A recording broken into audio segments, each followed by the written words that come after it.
Imagine trying to build a sprawling, complex house, but you aren't allowed to use any walls. No walls at all. None. No wood studs, no drywall, no brick, no glass. You just have to command the open air inside the house to permanently divide itself into like a kitchen, a bedroom, and a living room. That sounds completely impossible. Right. And the smells from the kitchen can never drift into the bedroom, even though there's, nothing physically separating them. It sounds like impossible physics. It sounds like literal magic, frankly. But, this is exactly the geometric problem that complex life actually faces at the very beginning of its existence. Welcome to this custom deep dive. Today we are on a mission to uncover how biology pulls off this impossible magic trick, how a living creature builds itself before it even has the building blocks of cell walls. Yeah, and we're pulling our insights directly from a really groundbreaking 2026 paper published in the journal Nature. It's titled Robust Cytoplasmic Partitioning by Solving a Cytoskeletal Instability. Which is quite a mouthful. It is a dense title, I know. But the mystery it unravels is, well, it's universally relatable to you or anyone who has ever wondered how a single fertilized egg transforms into a fully formed vertebrate or, an insect. Right off the bat, we need to set the scene for you, the listener. Picture the early stages of an embryo. We're talking about frogs, zebrafish, or fruit flies. The organism doesn't start as a neat little stack of distinct walled-off cells like you might see in a textbook diagram. Initially, the whole thing is just one giant shared pool of fluid. It's called cytoplasm. Right. And you have multiple nuclei just swimming around in this massive shared space. Biologists call this a syncytium. Which, from a physics standpoint, honestly sounds like a recipe for total chaos. You would expect all the raw materials, the proteins, the organelles, the genetic information to just mix together into a random soup. But the space is actually highly, highly organized. Each nucleus stakes out its own specific territory. They divide up the cytoplasm perfectly, maintaining incredibly strict boundaries, even though there are absolutely zero physical lipid membranes separating them. No walls whatsoever. And yet they function as distinct compartments. To go back to your house analogy, it's a completely open floor plan, but the cooking smoke stays perfectly confined to the kitchen area. Okay, let's unpack this. How do you build invisible walls in a liquid environment? Well, the secret lies in a microscopic structure called a microtubule aster. To visualize it, imagine a starburst. Okay, a starburst. Yeah. At the center of each of these cellular territories, right next to the nucleus, you have a tiny engine called a centrosome. And from this centrosome, these long, rigid protein tubes, the microtubules, shoot outward in every possible direction. Like the rays of a star. Like the rays of a star. Hence the name aster, sharing the same root as, astronomy or an asterisk. Precisely. These asters are incredibly aggressive space climbers. As they grow outward, they physically push organelles and materials into their own specific zones, partitioning the liquid cytoplasm into dense, distinct compartments. Now, if you're listening and thinking with a skeptical scientific mind, you might be asking, are we sure there aren't just tiny transparent membranes that the microscopes are missing? Right, the classic maybe we just can't see it argument. Exactly. But the researchers behind this Nature paper anticipated that exact skepticism. To prove the walls were truly invisible, they deployed a classic biological hacking tool on zebrafish embryos. They added a chemical called cytokalasin B. Which is just a brilliant piece of experimental design. Cytokalasin B specifically targets and inhibits actin polymerization. Wait, break that down for us. What does that actually mean? So normally when a cell wants to build a physical wall, a membrane, it uses actin proteins to form a sort of microscopic drawstring. Oh, okay. That drawstring tightens and pinches the cell into separate physical compartments. So by adding cytokalasin B, they essentially cut the drawstring. They completely block the embryo's ability to build physical walls or cleavage furrows. And the result? The distinct cytoplasmic compartments stayed perfectly intact. The invisible boundaries held their ground. Wow. Yeah, the asters kept everything organized without a single lipid membrane in sight. Which naturally forces us to ask how these starbursts manage to hold a border. And according to the paper, it comes down to a physical tug-of-war between two opposing forces. Right. We've got autocatalytic nucleation and local inhibition. Let's break those down, starting with the growth phase. Sure. Autocatalytic nucleation is a self-amplifying, explosive growth process. These microtubule tubes, they don't just grow in a straight line forever, they branch. Like a tree. Exactly like a tree. Yeah. A new microtubule sprouts off the side of an existing one, and then another sprouts off that one. As the aster expands outward into the empty liquid, it gets denser and denser, multiplying its force. But they don't expand into infinity. I mean, eventually, the outer edges of one expanding starburst are going to crash into the outer edges of a neighboring starburst. And that crash is where local inhibition comes into play. When these branching tubes from opposite centrosomes meet, they don't just bounce off each other, they actually interact. How so? Specialized proteins cross-link them together. So instead of thinking of this like two solid objects bumping into each other, let's upgrade our mental model for a second. Think of planting two patches of fast-growing, highly aggressive ivy on opposite ends of a yard. I like that. They expand rapidly, that's the autocatalytic branching. But when the vines from the two different patches finally meet in the middle of the lawn, they physically tangle together into an impenetrable knot. Right. The proteins act like microscopic zip ties. They weave a biological fence that physically hits the brakes on any further growth. What's fascinating here is how perfectly regular these compartments look under a microscope as a result of this tangling. It creates a beautiful, seamless tessellation across the entire embryo. Like a tile floor? Yeah, exactly. It looks like a flawlessly solved geometric puzzle. Okay, let's do a quick recap for everyone listening to make sure we firmly grasp this first concept. Good idea. Point 1. Early embryos are giant pools of liquid with no walls. Point 2. To organize the space, they use branching protein starbursts called asters to rapidly claim territory. And point 3. When these starbursts touch, they tangle and inhibit each other, freezing the border in place. The result is perfectly divided space without a single physical membrane. It seems like a perfectly elegant biological solution. It does, until, well, you run the math. And this brings us to a massive, glaring contradiction at the heart of this Nature paper. Yeah, the physics problem. Right. The researchers didn't just look through a microscope. They built rigorous mathematical models of this exact mechanism. They ran one-dimensional, two-dimensional, and fully three-dimensional agent-based computer simulations. So they modeled the explosive autocatalytic growth meeting the tangled fence of local inhibition. Exactly. And the mathematical simulations unequivocally dictate that the system should fail. The math literally says the borders are doomed. So I have to push back here. If the computer simulations say these asters inevitably destroy each other, why are we here talking about it? I mean, why doesn't the zebrafish embryo just dissolve into that chaotic soup we mentioned earlier? Because the physics of the situation hides a fatal underlying instability. The math is actually completely correct. Wait, the math is right? Yes. That tangled fence of local inhibition, the braking system, when the ivies meet, isn't structurally strong enough to hold off the relentless pressure of the autocatalytic branching forever. Oh, I see. It holds for a little while. But eventually, the sheer force of the branching overpowers the inhibition. It breaks through the fence. Inevitably, yes.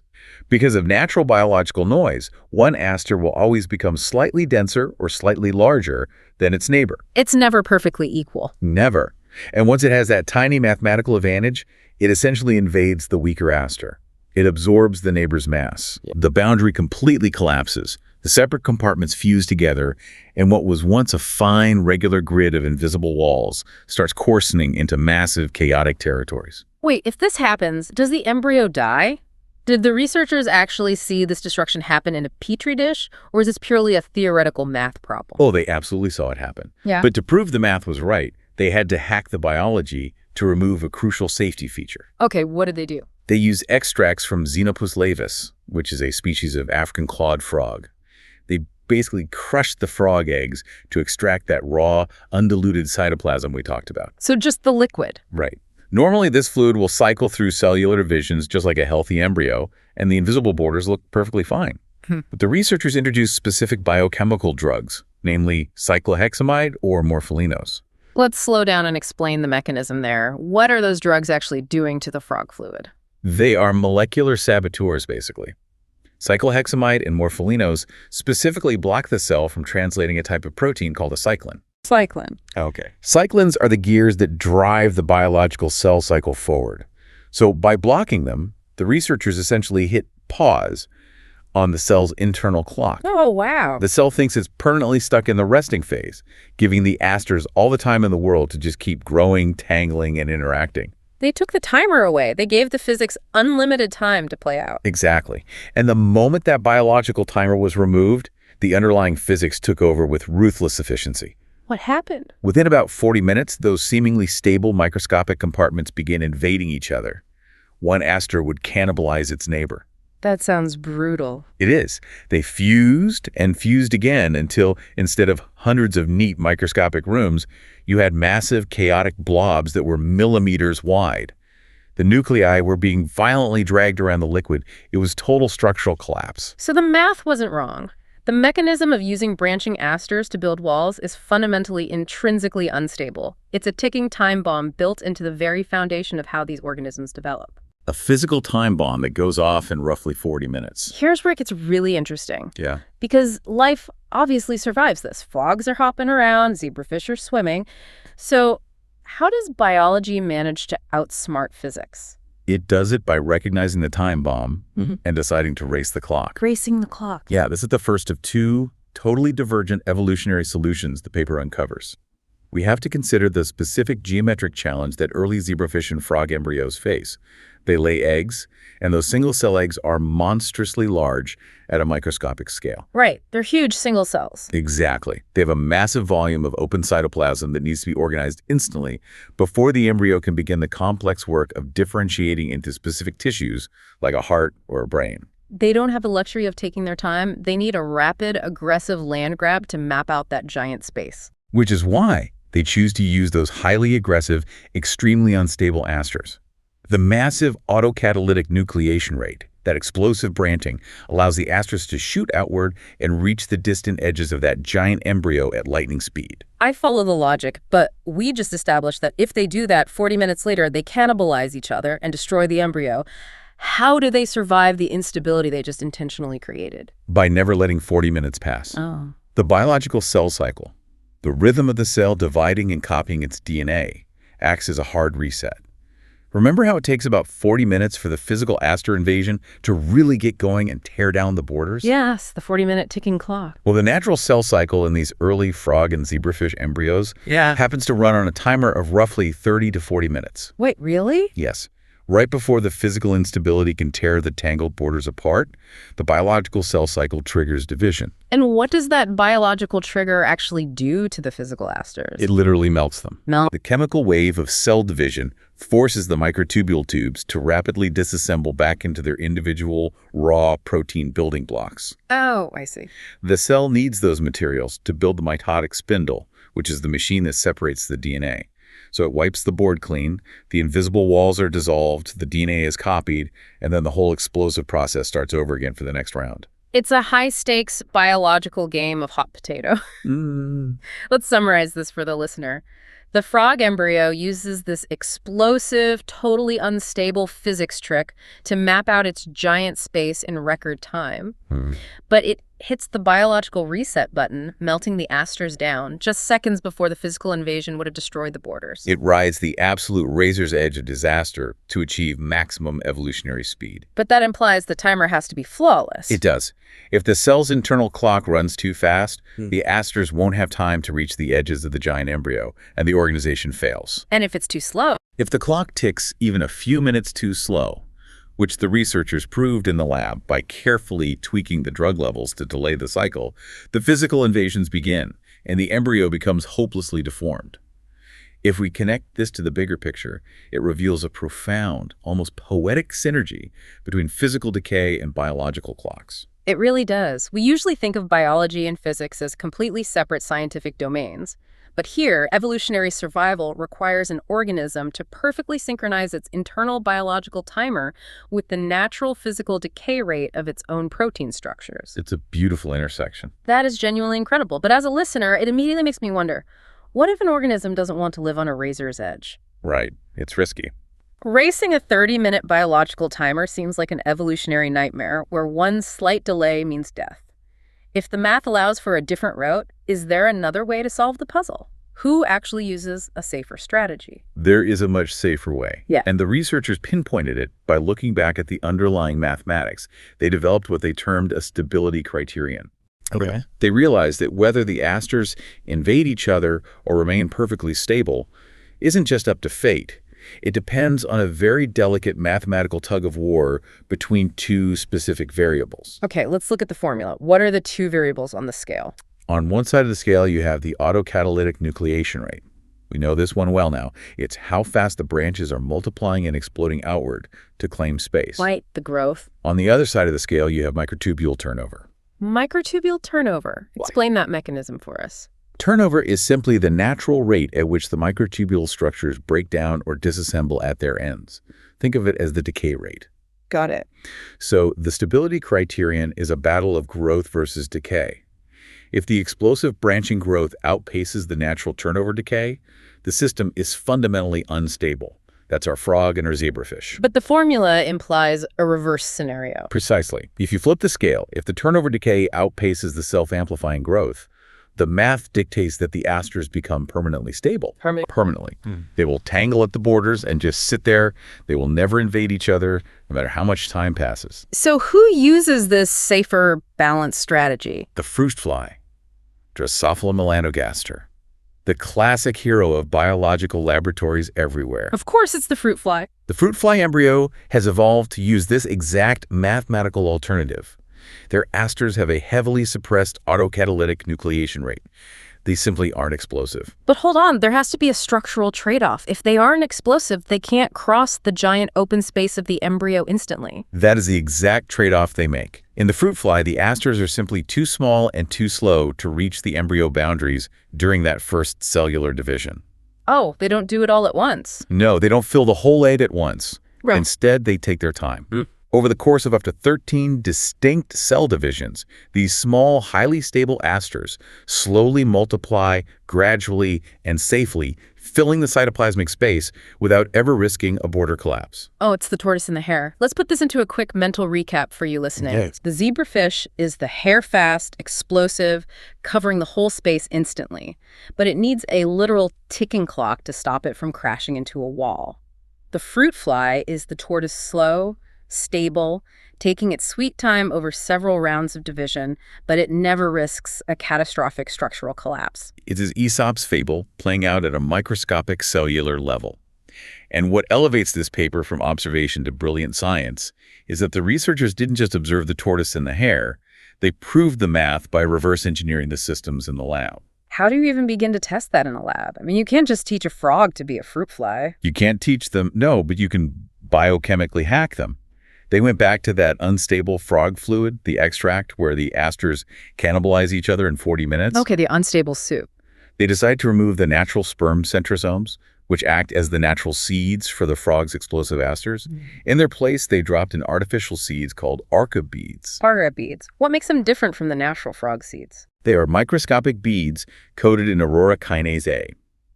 They act just like centrosomes to sprout asters, but structurally, they have a drastically lower capacity to trigger that explosive branching nucleation. So they artificially crippled the growth variable in the frog fluid to see what would happen. Exactly, and the result was stunning. The historically unstable frog extract became perfectly stable. Wait, really? Yes. Even when the scientists blocked the cell cycle clock, letting the hours tick by, the asters just sat there, perfectly organized, never invading. By tweaking one variable, they made the frog extract behave exactly like the fruit fly. Wait, if you can turn the explosive growth down and achieve stability, does the math hold up in reverse? Like, if you force the growth rate back up, doesn't that just recreate the exact ticking time bomb the frog started with? It absolutely does, and the researchers tested that too. Of course they did. They took those same stable ART-A beads, but they added a specific protein called RAN-Q69L to the liquid. RAN-Q69L, okay. The mechanism of RAN-Q69L is that it artificially forces the branching nucleation rate to spike. It forces the branches to grow explosively again. And what happened? The moment they added it, the instability returned. The physical collapse happened right on schedule, and the asters cannibalized each other. Wow. So they proved the growth side of the equation. What about the decay side? The turnover? To prove the turnover side, they went back to the natural, highly explosive frog sperm asters. This time, instead of altering the seed, they added a protein called MKQ710. Let's break down the mechanism of MKQ710. How does it work? Think of MKQ710 as a pair of molecular scissors. Okay, scissors. It actively snips the ends off the growing microtubule tubes, artificially forcing them to break down and decay faster than they can grow. It shifts the entire mathematical balance so that turnover dominates over nucleation. They took the fastest, most unstable asters in biology and essentially gave them a chemical haircut so they couldn't reach the fences. Precisely. And the unstable ticking time bomb asters suddenly became completely permanently stable. They stopped invading. That's incredible. Through this trial and error, by just tweaking specific protein dynamics, the researchers proved they could seamlessly flip a biological system back and forth between the zebrafish hare strategy and the fruit fly tortoise strategy. So what does this all mean? If we step back from the petri dish and look at the whole picture, this deep dive reveals something profound about the fundamental architecture of life. It really does. Evolution didn't just find one magical, universal way to organize living things before physical cell walls exist. It found two completely divergent, brilliant strategies to solve the exact same geometric puzzle. This raises an important question about the constraints of evolution itself. We often romanticize biology as being boundless and infinitely adaptable, right? Right. But at the microscopic level, it is heavily, rigidly constrained by the raw, unyielding laws of physics and math. Life has to be incredibly inventive, with the very few variables it can actually control, like tuning a biological timer or tweaking a protein decay rate to prevent raw physical forces from tearing it apart. You either tune a biological clock to reset the board right before disaster strikes, or you fundamentally alter the physical proteins to ensure permanent stability, even if it slows your development down. It's a beautiful reminder that biology is essentially just highly advanced, incredibly wet physics. Wet physics trying to solve an engineering problem. Which leaves you, the listener, with a final provocative thought to mull over today as you go about your week. Ooh, let's hear it. If life can precisely tune these unstable physical forces, using nothing but biological clocks and protein decay rates to build perfect invisible rooms without using physical walls, could we do the exact same thing? Applying this to synthetic biology, you mean? Exactly. Could we use these exact same principles, autocatalytic growth and local inhibition, to engineer artificial, self-organizing synthetic cells? That's a huge idea. Right. Could we build liquid machines that partition themselves on a timer, mixing chemicals in invisible rooms without ever needing a solid glass or plastic container? I mean, if a frog and a fruit fly have already solved the math, maybe we're not too far off from building it ourselves. It completely flips the paradigm of how we think about building microscopic technologies. You don't always need to build a physical barrier. Sometimes you just need to unleash a perfectly timed chemical wave. A perfectly timed wave in the muddy, miraculous waters of the cellular landscape. Thank you so much for joining us on this custom deep dive into the hidden architecture of life. Keep questioning the invisible walls around you, and we'll catch you on the next one.